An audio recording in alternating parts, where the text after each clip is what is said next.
హైదరాబాద్లో మీలాగనే ఇట్లా అంటే నేను లౌకికవాదిని, మత సామరస్యాన్ని పెద్ద ఎత్తున పెంపొందించడానికి నేను ముందుకెళ్తా, నేను భారత మాతకి జిందాబాద్లో కొడతా అని చెప్పేటువంటి ఫిరోజ్ ఖాన్ గారి పరిస్థితి చూస్తూ ఉన్నాము. ముస్లిం సామాజిక వర్గం ఏ విధంగా వారిని విమర్శలకు దాడులు ఇచ్చాంటది, మీరు కూడా సిద్ధమా ఆ విధంగా? అంటే ఆయన ఏం మాట్లాడారో ఇప్పటి వరకు నేను చూడలేదు, బట్ ఐ రెస్పెక్ట్ హిమ్ అన్నమాట. వారు ఏం మాట్లాడతారంటే, నేను భరతమాతకి జై అని చెప్పేసి అంట, గుళ్ళకి వెళ్తా, బొట్లు పెట్టుకుంటా, బోనాలకు వెళ్తా, ప్రసాదాలు తింటా, హిందూ ఇళ్ళకి వెళ్తా, హిందూ సాంప్రదాయాలను గౌరవిస్తా, పాటిస్తా అని చెప్పేసి అంటారు. అంతే, గౌరవిస్తా అక్కడ వరకు ఐ విల్ ఫాలో అబ్బా, పాటిస్తా వరకు నేను వెళ్ళనను. ఇప్పుడు పాటిస్తా అంటే లోపల గుళ్ళకి టెంపుల్కి కాళ్ళు కడుక్కుని వెళ్ళాలి, కాళ్ళు కడుక్కుని వెళ్తాను అంతే. వెళ్ళి అమ్మ నువ్వే నా దేవ పెట్టుకుంటాడు, మొక్కుతాడు. మొక్కడం అనేది నేను ఒక్కటే నమ్ముతా, అల్లా ఒక్కడే దేవుడు. నేను అది మించి ఎక్కడైనా అంతే, ఖురాన్లో ఎక్కడైనా. ఇంకా ముస్లిమ్స్, సో కాల్డ్ ముస్లిమ్స్ అని చెప్తారు కదా, దర్గాల దగ్గరికి వెళ్ళి మొక్కుతారు కదా, వాళ్ళు అసలు ముస్లిమ్స్లో ఉండే ఏమంటారు టెర్రరిస్ట్ టైప్ అనమాట. అది రాంగ్ థింగ్.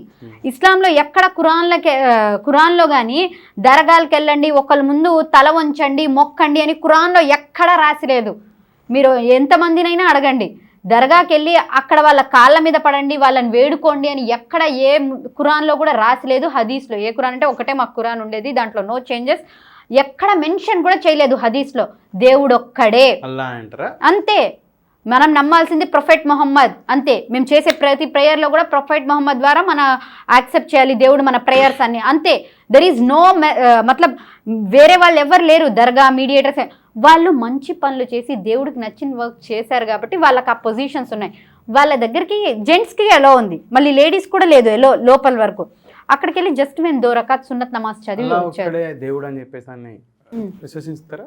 అవునండి, నేను ముస్లిం అనిపించుకునేది ఆ ఒక్క మాటతోనే. దేవుడు ఒక్కడే, దేవుడు అల్లా ఒక్కడే, మిగిలిన వారు ఎవరు కూడా దేవుళ్ళు కాదని చెప్పేసి అనేది మీ అభిప్రాయం? అల్లా ఒక్కడే అంటున్నాను నేను.